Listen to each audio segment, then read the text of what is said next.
Good morning and welcome to this week's Jump discussion. And this week we are discussing how to maximize your target audience to increase your revenue. This week, Heather and Paul are otherwise engaged, which leaves Martin and myself and Dave to hold the fort. So we shouldn't be worried about time this week, gentlemen. But there you go. But this week, obviously, there's no stats again this week because it's a bit of a strange one to sort of pull stats from. So let's kick straight off with the aim of leaving you, the audience, with ideas of strategy and process of developing and maximizing your target audience in order to increase your revenue. So first question, what are the most common mistakes recruitment agencies make when defining their target audience, and how do you avoid them? I'll jump in first, Dave. I'm still waiting for Paul to come in, even though he's not on the webinar, Martin. I'll be Paul.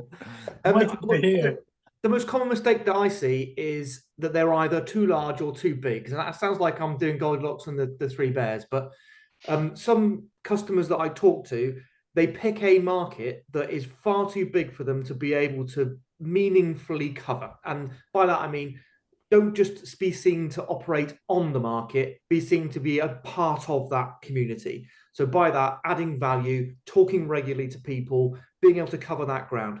So make sure that the sector or the geography or the skill set is big enough for you to begin to build a sizable desk and grow from there, but small enough that you can contact those people in a meaningful way regularly.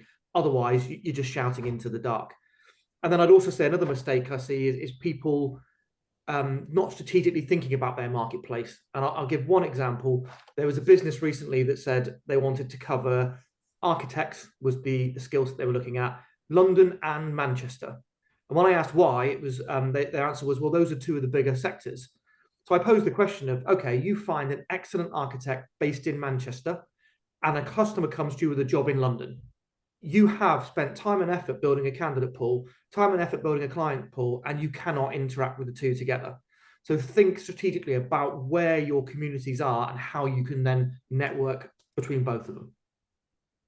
Yeah, I mean that's great stuff there, Martin, because the market being too big is often something that I've seen. The other couple of things that I've seen as well is answer the question for yourself. Have you maximized the market that you're in to the best of your ability? Because often I see business leaders think, oh, there's something new here. Yes. Let's go down into that market. And they don't necessarily scope it out particularly. They've just heard or they've read or they've seen something that says, let's go for that. Whereas in the market in which they operate, whilst it may be very difficult to determine or measure market share, they would have a tiny amount. So there's a lot more to go for with the people that they know, in the sectors they know, in the geographies they know. So I would urge people to make sure they are on top of or close to the top of the market in which they operate.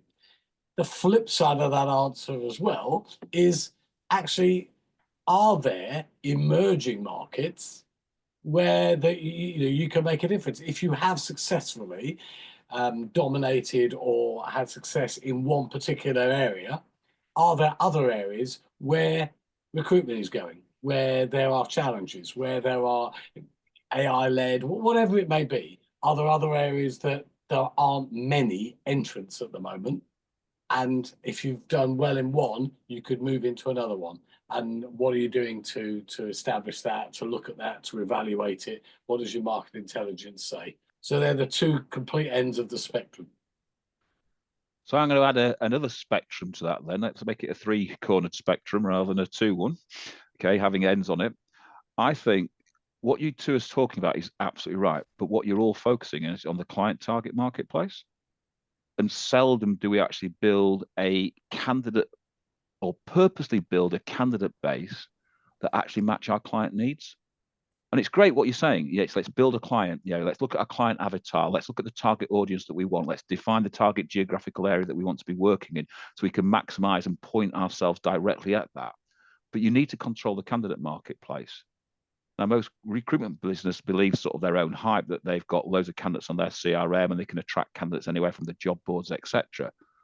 But unless you're in regular touch with your candidates, then they're not really a candidate, are they? They're not even a cheerleader because we've lost contact. They become a cold candidate.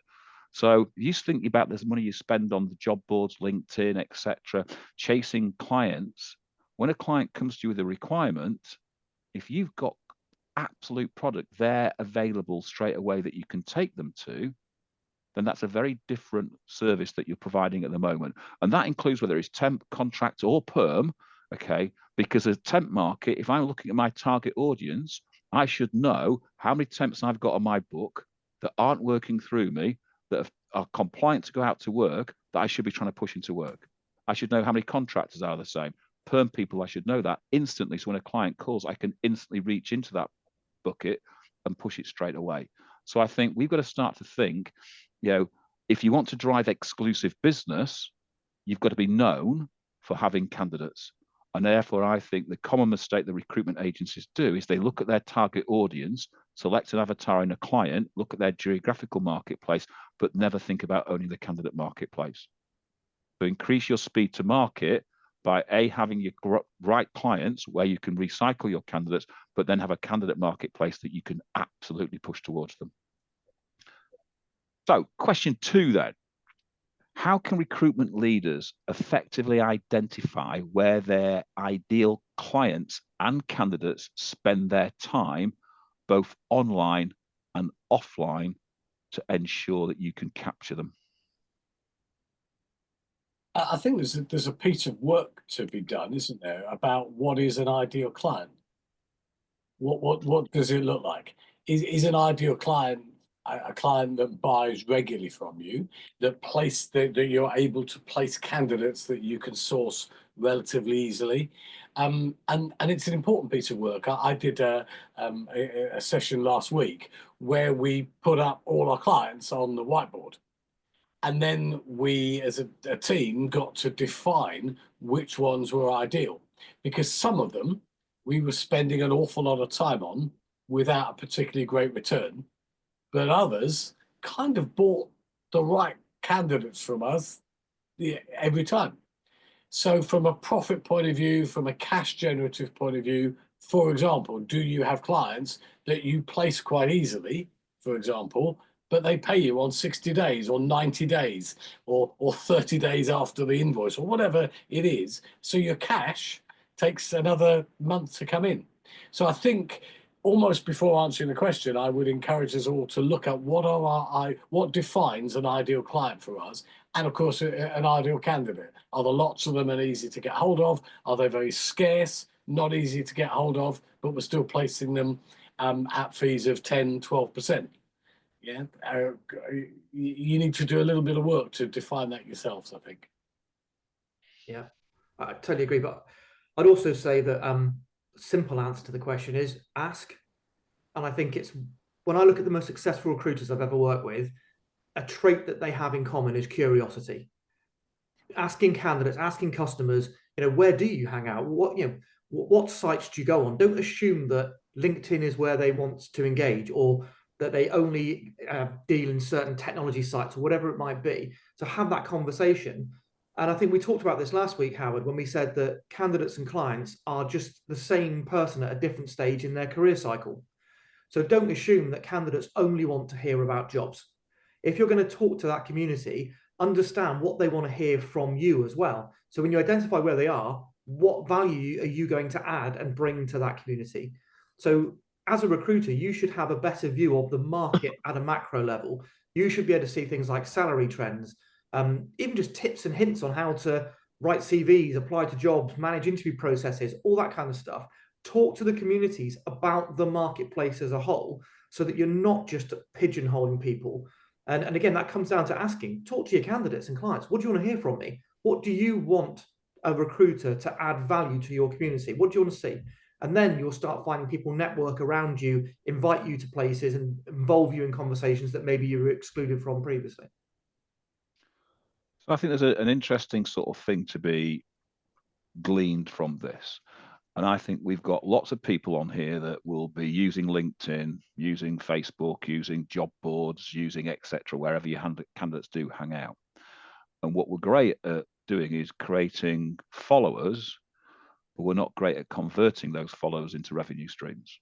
And we were talking about it earlier about how our week has gone, Martin. We were talking about certain things that we've done. And I've been doing this with quite a number of my clients who are just starting to understand the power of, that pre-connection before you start to make the call. But it's how you convert that. So just connecting to people on your social media platforms isn't enough. You've got to convert them into a conversation. And that means there has to be a strategy to convert them. So we look at what I've done with the people that I've just converted this week. I've converted 2 clients this week from LinkedIn just by putting a nice thanks for the connection request, or thank you for connecting with me. Look forward to seeing your posts. Someone will come back, oh, thanks for that. What is it that you want to see from me? And then all of a sudden a conversation starts to flow. And then it's taking that conversation off the platform into a human format, and then you can convert. So I think it's not just about finding out where your candidates and clients hang out. I think it's about having a strategy that converts that position into a human interaction. And that's very, very different. And I'll use a strange analogy of a consultant that worked for me for a while. Worked for me for about 4 or 5 years. Came to me for the interview, and he said, look, in the first 6 months, I'm not going to make a placement. I am just going to map my marketplace in London, in the banking market. And what he said was, that's what I'm going to do. So we signed him up and took him on. And the manager of the office rang me up after about 3 or 4 weeks, says, look, I'm not too sure about this guy, H. He goes out at 11 o'clock, he comes back at 3 o'clock, and then he goes out at 5 o'clock. He's just never in the office. I said, are you going with him? He went, no. Go with him. So he went with him. And what he was doing, he was going to every pub outside every bank in the banking district in London where the IT people were going for lunch and dinner, and he was befriending absolutely all of them. And he knew absolutely everybody in the marketplace. Didn't make a placement in 6 months, didn't make a placement in 7 months, but billed 2.5 $250,000 in the first year, and then built $500,000 in the second year, because he knew every single candidate in his marketplace. So it's the same thing.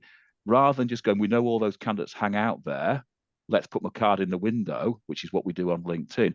He actually went in there, had a human conversation, and took them into a position where he could then do something with them, whether it be clients or candidates. And we've got to start to think we've got to do something different with our LinkedIn profiles and our Facebook profiles, Instagram, TikTok, etc., to take those people on there, off there, into your CRM and get them either into an email campaign or a call campaign where you can convert them into revenue streams. And I think that is, where your candidates and clients hang out is one thing. It's converting them into cash. It's the key from there. So in your experience, should agencies prioritize building client relationships, sourcing candidates, or empowering their consultants first? I've got a really strong view on this one, but I'm going to pass to Dave first, because I want to hear what Dave says before I jump in. I don't know whether my view is that strong then. I tell you, for me, Howard, you used 2 words in your last answer that I think answer this question. The words that I picked up on were connecting and befriending, because it's all about relationships. So whether that's building relationships with clients, candidates, or consultants, of course, if you haven't got empowered consultants, they're going to struggle to get hold of the right candidates or know what to say to them. Even that phrase that you use, thanks for connecting with me, looking forward to your next post, or looking forward to seeing your post, is a lovely phrase to connect. So you've got to empower your consultants, because they're the ones going out to the market. But the building of client relationships, you've got to look at what type of relationship you want, because there are, as we know, AI bots out there that can do those jobs for us right now. And for me, I'm using the phrase HI with some of the consultants. Human intelligence and artificial intelligence is it. So the human bit is about relationships, it's about befriending, and it's about connecting with people. So we have to do that. And that starts with you as a manager with your consultant. Yeah, making sure that you're befriended, you understand, they're motivated, they're encouraged to get out there and do their work. And then they can go and source and help to meet with, to your point, candidates. And of course, if you've got good client relationships and you're letting your clients know, and my favorite phrase with clients is, saw this, thought of you, and you just send them something. You're not asking for a job, You're not asking for requirements or anything. You're just saying, I saw this on LinkedIn, saw this in the news, whatever, thought of you. And you just ping them something. And that is that connection, befriending relationships. I don't know whether that's strong enough, Martin. I think that was completely on the fence. Whether you're now going to come back and start something stronger. I think you're absolutely right about you can't scale a business unless you've empowered your consultants to do exactly what you said, Dave. That's how you get the scale and that kind of meaningful growth. But I saw a debate on LinkedIn this week that kind of really frustrated me. And someone was complaining about the heat that recruiters get when they don't go back to every applicant to all of their jobs. And this person put a quote on LinkedIn that said, they don't realize I find people for jobs, I don't find jobs for people. And that really wound me up because it was very much a client first thing. A client gives me a job, I go to market, find candidates. And what it drove home to me is in that relationship, that person has no control over their pipeline of sales. If that client isn't very good at their job, they turn the tap off and you don't have requirements and you're left with nothing. If you prioritize candidates first and you become really embedded in that market, you understand what a good candidate is, what a rare candidate is, where they are, and you have that relationship, you control the destiny of your business and your growth. You can take that product to market to generate new business sales. And we used to have it in the business that I ran, where we wouldn't let a new consultant talk to a client for at least a month, if not more, until they presented to us a ladder of 100 candidates that they'd either met or spoken to, and they knew more about them than just their skills. They knew their family life, they knew what they were looking for in their next job, as much as possible. They befriended them, to your point, Dave, because then when you talk to a client, you can do it with credibility, and that customer knows that you have access to candidates that other people don't, or you understand them in a way that other people don't. And that's how I think you differentiate yourself in a tight market, and you can control the pace of the growth yourself.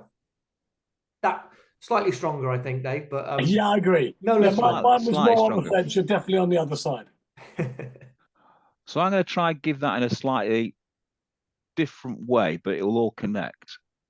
So I'm going to put a pyramid upside down. I'm going to put the candidate at the bottom, because the candidate will affect the pyramid, and the consultant at the bottom. The consultant will affect which side of the pyramid falls, whether it falls onto the client side or whether it falls to the candidate side. And it's all about, as you've said there, Martin, controlling the narrative that happens within the marketplace. It's about controlling what your consultants are generating with regards to connections with your clients and your candidates. So if you're wanting to build a marketplace, I'd be exactly the same. When I bring new people in, and the way I'm telling people to develop their new consultants coming in, the first 3 months is all about candidates. It's not about a client at all. It's about generating candidates, because that's the quickest way that you can generate revenue. But that means that we've got to coach our consultants and train our consultants to be able to develop relationships, not just make the placement. And that's the difference. We develop our consultants to make placements. And I've said this on 100 occasions on these webinars, we treat our candidates like a throwaway product. And we treat our candidates like a throwaway product because we train our consultants to do that. So to me, if we're going to start to prioritize where we should be and who do you empower first, we need to change the way that we empower our consultants to then have better conversations with our candidates to create a deeper relationship. That knowledge that they gain from their candidates means that they can then force the pyramid the other side onto the client side and have deeper conversations with our clients. And again, I've been speaking to clients this week. In fact, I got a text on Sunday about 9 o'clock from a client saying, 9 o'clock at night, saying, look what my clients just sent me that this time of night. Just signed a retainer for a massive client for all of their senior appointments at 25%. How did that happen? Because she got really embedded with the candidates and embedded with the client, and then put the process to them. But it was the relationship of the candidate and the client that was being developed that the client has bought. And that's the bit where you start to think the candidate has the power in the marketplace to crack open any client that you're working with, but it's got to be the training of the consultant to manage that relationship, develop that relationship, and put that yourself in the position where you then orchestrate both sides of the marketplace. And what we tend to orchestrate is just the client side and never the candidate side. And that's because we train our consultants in a way that just says fill a job rather than create a marketplace that will continually create jobs and opportunities for you. And I think that's the difference. Now, whether that's Dave's side or whether that's Martin's side, I think what we're saying is we're all approaching it from a slightly different angle, but it all leads to the same thing. Your consultant needs to be a priority on training and developing your consultant from there. Howard, you must be right, because as you were speaking, Martin and I would have noticed this, and the viewers may notice it. The sun is shining from Leeds through your window, yeah, and it came out as you were speaking, and I was thinking, an even higher authority is agreeing with Howard. God's own country, mate, as well we know, God's own country, Yorkshire. The rest of you, I don't know. We should be digging a big channel around sort of the rest of the UK and pushing it away and having our own state. But there you go. Right, so let's push that a little bit further then. So what role does technology and data play in mapping and engaging with our target audience, if I could speak? But I'll age myself here, and I'll be kind to you guys as well. When I first started in recruitment, the market mapping that I had was literally a box of cardboard notes, alphabetized in a box in front of me, and I'd have to go to the client I wanted to, and I had handwritten notes in there. So technology shouldn't be used, or lack of technology shouldn't be used as an excuse to not market map. For me, market mapping is about a mindset. It is about a desire to want to understand the candidate population and the client population better. That said, technology is now critical to enable you to do it quickly, efficiently, effectively, and in a really meaningful way. So I think at the moment, the way technology falls down when mapping markets and engaging with markets is people don't understand the power of data. They sit on a database and they're not adding enough information into that database at points of original contact. So when they do want to market to that population, they're not able to use technology effectively to do it. And I've seen some amazing tools at various events in the last few months that if you have accurate data in your CRM, it is able to identify unique populations that you can then target with CVs if you're sending it to customers, or if you've identified a bit of market intelligence, you can send it to the right candidates at the right time. If you haven't inputted the data correctly, you can't do that. And the technology allows you to be seen as an expert in a space because you send the right thing to the right person at the right time. If you don't put the data in at the start, you can't do that. And to add to that point, Martin, I genuinely think that people don't understand the power of the technology they already have. Yeah.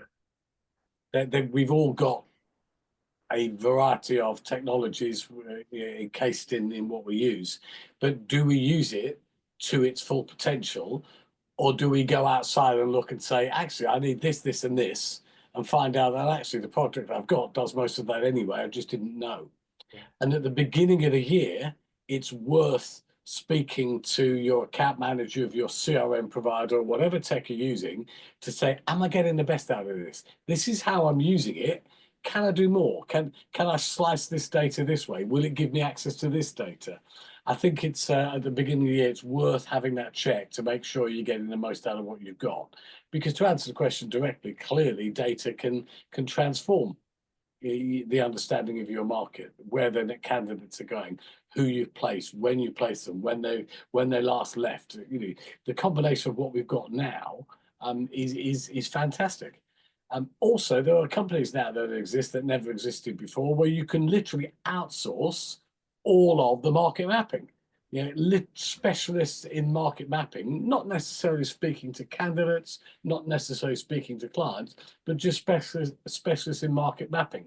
I want to go into this market. Can you give me some data about it?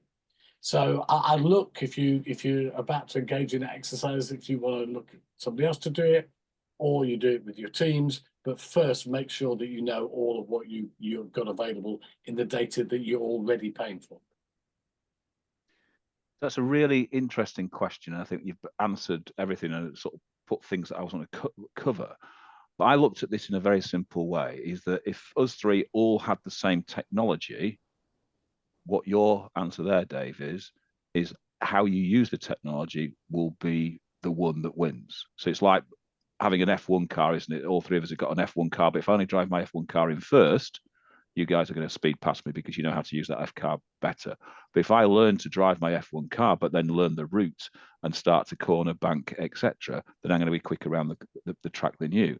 And it's those inches, those seconds that will make the difference on how you use your technology. And that means that I could have an older car, but if I drive it better than you're driving your newer car, it will outperform your new car.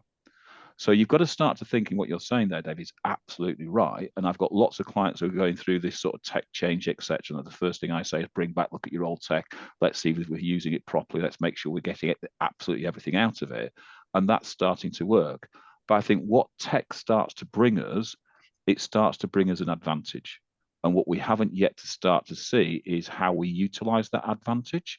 So I'm thinking, you think about, you started to talk about it earlier, Martin, about working with the right clients that have the right field jobs, and you talked about, I think Martin or Dave talked about, they might pay you in 90 days to 60 days, etc. I'm looking at that in a very different way. If I'm getting data and I'm going, I feel this client's job in 2 days, I feel that client's job in 5 days. If it's a temp market, well, you go to that one, even though that one's paying more. So you go to the one that gives you the right idea. But it also means that you can go back and talk to your clients. You can start to grade your clients on the fill rate. You can start to grade your clients on the time to fill. You can start to grade your clients on the things that they are losing to their market competitors because they're not doing the right things. Data tells you that. But how many times do we talk to clients who poo-poo our ideas of, you need to change your recruitment strategy? No, we know what we're doing. But now you can actually demonstrate what they're doing and what impact it has on their ability to attract and retain candidates. But also it gives you an opportunity to show where you're wasting time and wasting money. And again, how many times have we seen consultants waste loads of time trying to fill jobs for clients that aren't actually generating any revenue for them? And that's why the UK fill rate is only 19% in the UK.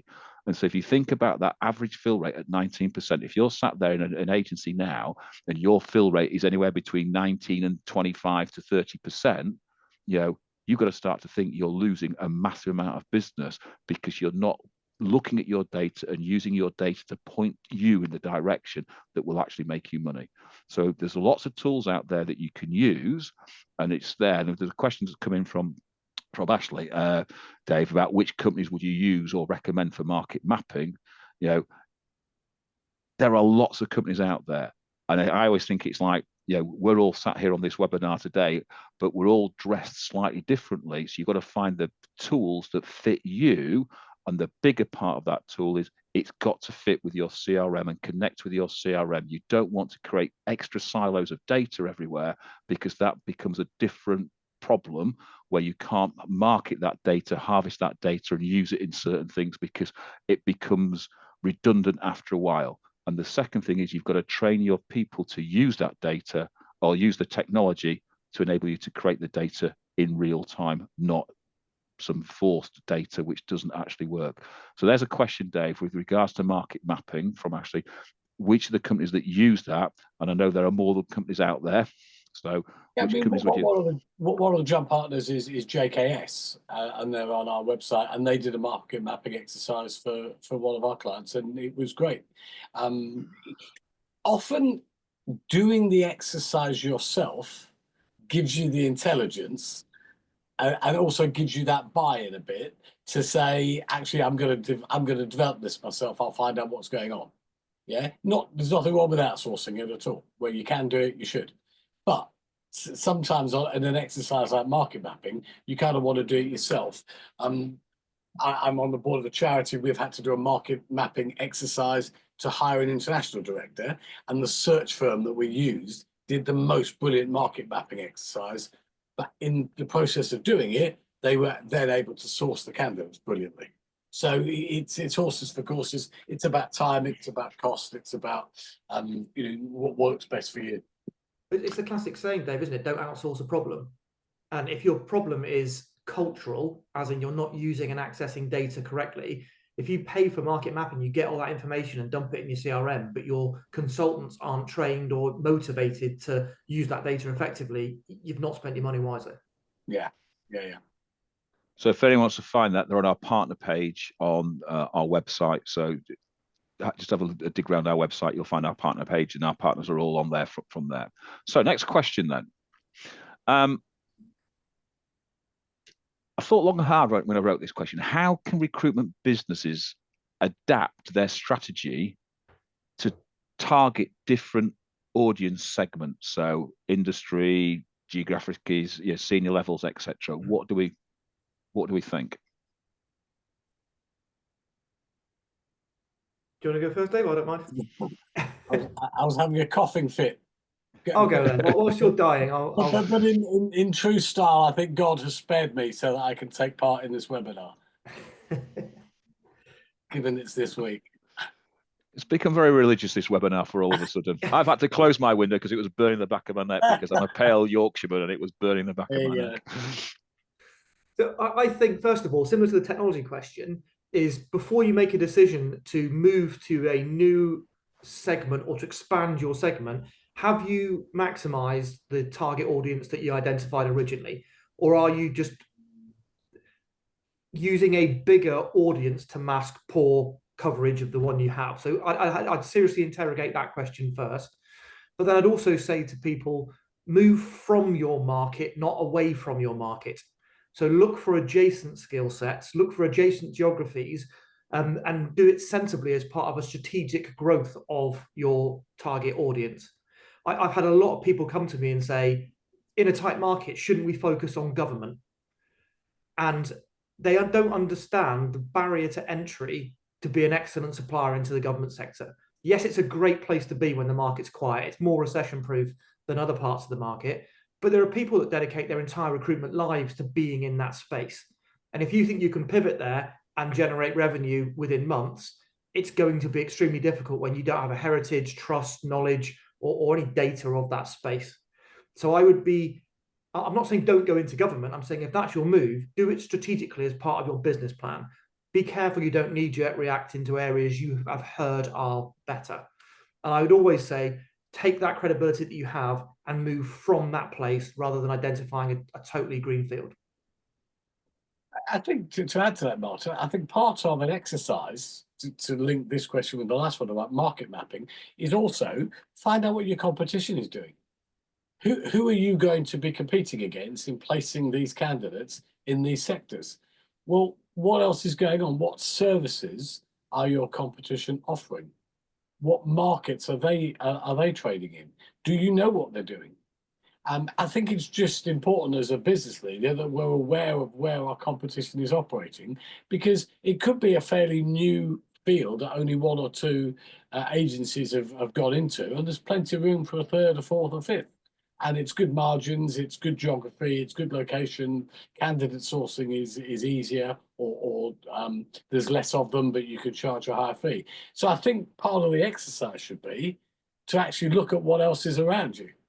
And that also may tell you if there's lots of competition in that geography, in that sector, in that market, maybe that isn't something that you want to go into. I think it's interesting, don't we? We tell clients it's really hard to recruit.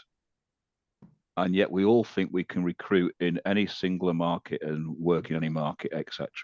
And I see lots of recruitment agencies who might be in one market and say, right, that market way over there is one where I want to be at. But that goes back to your point, Martin, is that you've moved so far away, and usually that fails because you haven't got the collateral, you haven't got the requirements that you need to actually open that market up, and you're not going to waste the time, or you don't give the consultant the time to do that.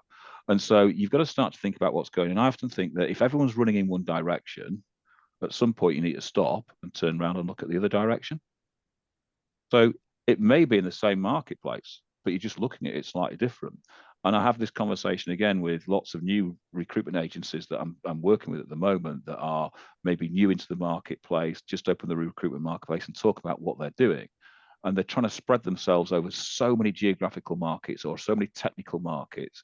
And I'm saying, hunker into one geographical marketplace, hunker then into one technical market, find every candidate and every client in that marketplace, and I can guarantee you in any major city in the UK, and I'll use Leeds, Newcastle, Birmingham, I mean, avoid London because London's very different, okay, Manchester, these big cities, Just think how many recruitment people are being serviced by their clients and making a good living out of those simple marketplaces.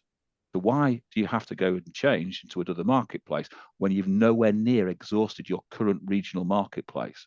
So I always think, if you think you've exhausted your marketplace, you're wrong.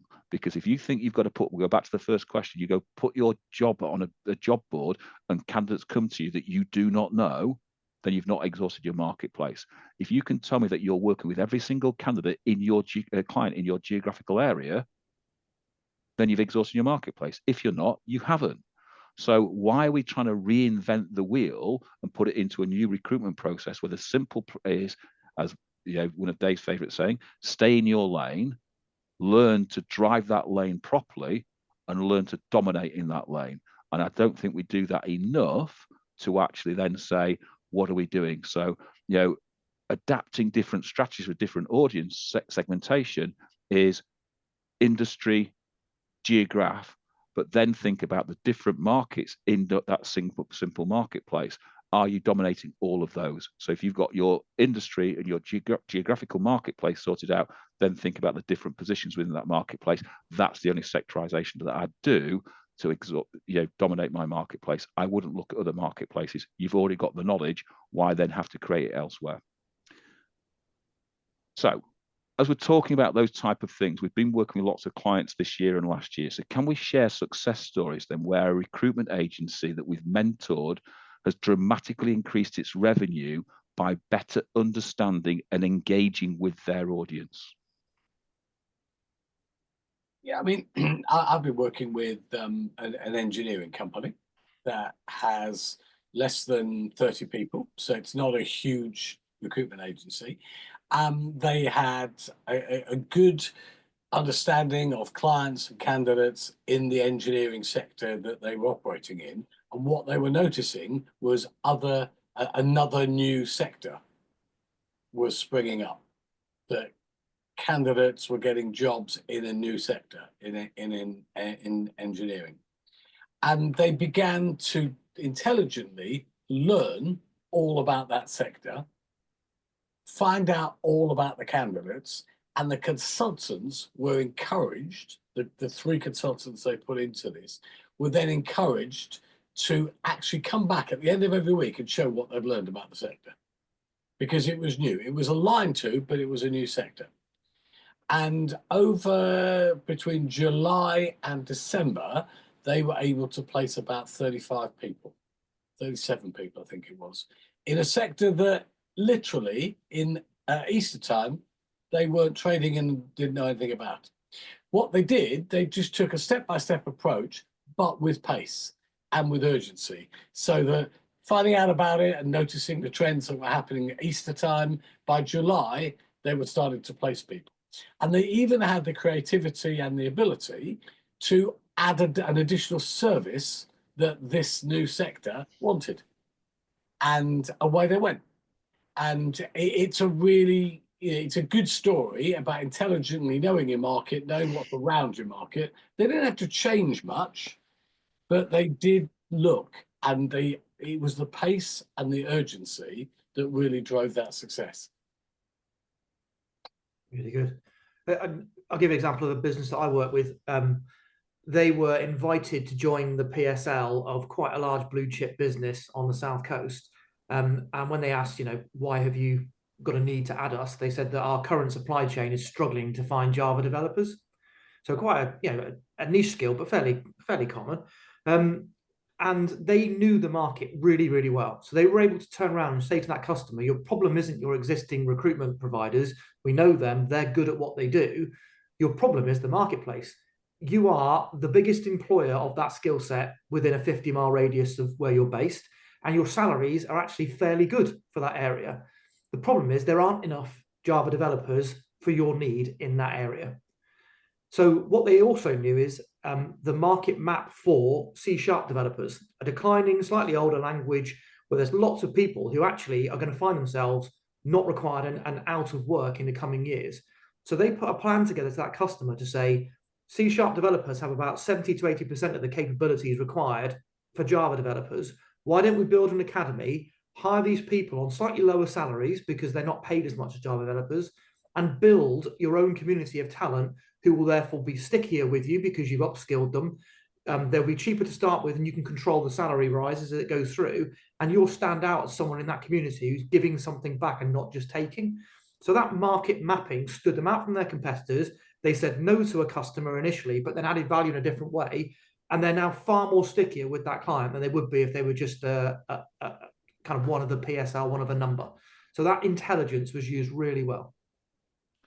So I think I've got a similar conversation to Dave had there with one of my clients that was in a very, very niche marketplace, very niche engineering marketplace.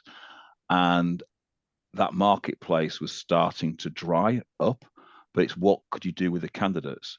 The candidates had the capability to do what you're talking about, Martin, to flip into more of a green marketplace. And so it was about understanding and knowing that marketplace and move into that green marketplace. So that's what the client did. They started to move and learn about that marketplace, then started to go and talk to the clients about their problems. And the same as you're talking about there, Martin, because they said, we can't get these type of people. They were saying, well, what about these type of people? It's not a massive transition from there to there. She has now just signed a retainer for a client in Dubai for 65 roles. She's filled half of them already. But that was from a springboard of purely UK based, okay? But look where the market took her and looked at the actual candidates and what could we do with the candidates. So it was the power of the candidate that led them into the new market, and then how you then understand that new market and develop it. So I think we've also got to think that we stay close to our original marketplace, but it's not such a massive step. And that's what they've done. And they've taken that step. And now they're working more and more into more green markets, because guess what? That client is talking about, we've suddenly got these candidates, they're talking to other clients, etc. And this is a global marketplace based on an engineering marketplace. But it's that simple process of, if you own the candidate marketplace and take it to other people that can't get the candidates, then you start to dominate the client from there. And that's exactly what we did with that client. So last question then. What are the key indicators that a recruitment agency's target audience strategy is working, and how should you measure success? Well, you'll see that you're placing more people. As a business, you have a resonant voice in that marketplace. So client prospects that were not speaking to you will be speaking to you. They'll be reaching out to you on LinkedIn. Candidates that maybe you weren't engaged with will be engaging with you, because you are part of the marketplace rather than being a supplier to the marketplace. So that's how you can measure success. I'm not going to hire, to your point, Martin, in your example area, I'm not going to go to XY company in Bristol because this company has found C# people, made them better, made them into Java, created them, trained them. I'm going to talk to them because they're now, that company is now part of the market. So your success will be that you're an influencer in the market, and you've got tighter candidates. You're if they're contractors, for example, you're replacing the ones that that finish, and you know where to go. So your reusability of contractors, which normally for most contract agencies is poor, will be much higher. And hopefully you'll use the other measurements like net fee income and profit per desk and DSO, all of those things. They'll also be strong because you'll be a dominant feature in that market. Yeah, I totally agree with that, Dave. I think that the classic saying again about your brand is what people talk about when you're not in the room. The difficulty of that is you're not in the room, so you don't know what they're talking about. So you have to look for indications that show success. And you're right, it is that referral business. It is that people coming to you as an expert to ask your opinion on something. But I would also track your own data in terms of your fee value. Are you maintaining or improving your margins, because that will show that the customer values you? Is the retention of your client base improving? Are you increasing the amount of NFI per customer per year? So not just about bringing on board more customers, but are you stickier with existing customers? Are you selling different service lines and products into the existing customer base because they see you as a trusted advisor and they'll listen to what else you have to talk about? So you'll have that information at your fingertips, and I'm sure you're tracking metrics now.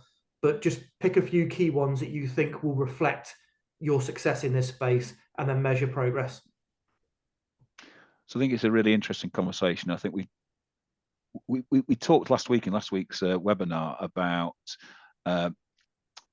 positioning yourself in the marketplace and how we position ourselves in the marketplace. And as I said, we went down to LinkedIn 2 weeks ago and had a long conversation with the head of marketing in LinkedIn about how to position ourselves in the marketplace and things that we're talking about.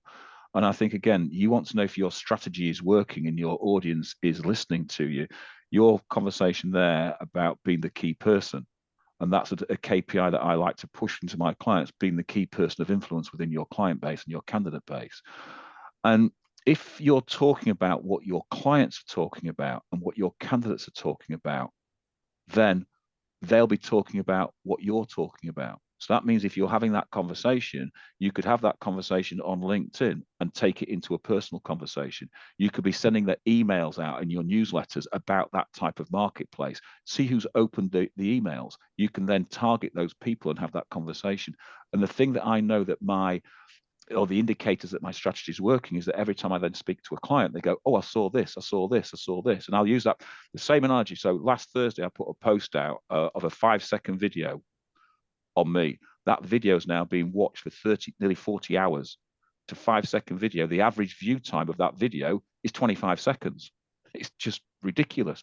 But what it says is it resonated with people and people are talking about it. I've spoken to 4 or 5 clients this week who've all referenced that post. So what it says is that your clients, and you're talking about the same things that your clients are talking about when you come to talk to them, and they talk about what you're posting and what you're seeing, you know that your strategy is starting to work. How you measure it is what Martin's talking about. More clients, measure the net fee income, retaining clients. Are you retaining the right clients? Are you working with the wrong clients? What are you doing? And that's how you measure your successes. Are you bringing new clients in? And we know it's 60 to 75% chance of getting business out of your existing client base, and between 5 and 20% getting new clients in. But it's the new clients that bring new blood, and it's new clients that you can sell new services to. It's new clients that you can increase your fees to, rather than being pushed down because they see the value of your product. So unless you're talking about what your clients are talking about and what your candidates are talking about, then you're not attached to your audience. If you're not, but if you are, then you're attached to your audience. And our clients don't talk about CVs. They don't talk about how to pass an interview. They don't talk about recruitment. They talk about their marketplace. We spend too much time talking about recruitment and not our marketplace. Ladies and gents, thank you very much, Martin and Dave. Great session. Love that. Next week, we're going to talk about motivation, and is your motivation strong enough to take you through 2025? So we're going to look at all different things, commission plans, etc., and all the things that motivate your staff to keep selling and keep billing for the year, etc. Because we do know, yesterday was the 21st, wasn't it? The 21st in America is known as Quitters Day, isn't it? Because by the 21st of January, most people have quit their New Year's resolutions and their targets, etc. Right. Yeah. So have we done the same in recruitment? So once motivation dies, what are we doing to keep that motivation up and keep our processes moving forward so we can actually finish 2025 in a better position than we started it? So ladies and gentlemen, that's what we're going to talk about next week. Martin and Dave, thanks for your time, and I'll see you all next week. Thank you very much. Have a good week, everybody. Thank you.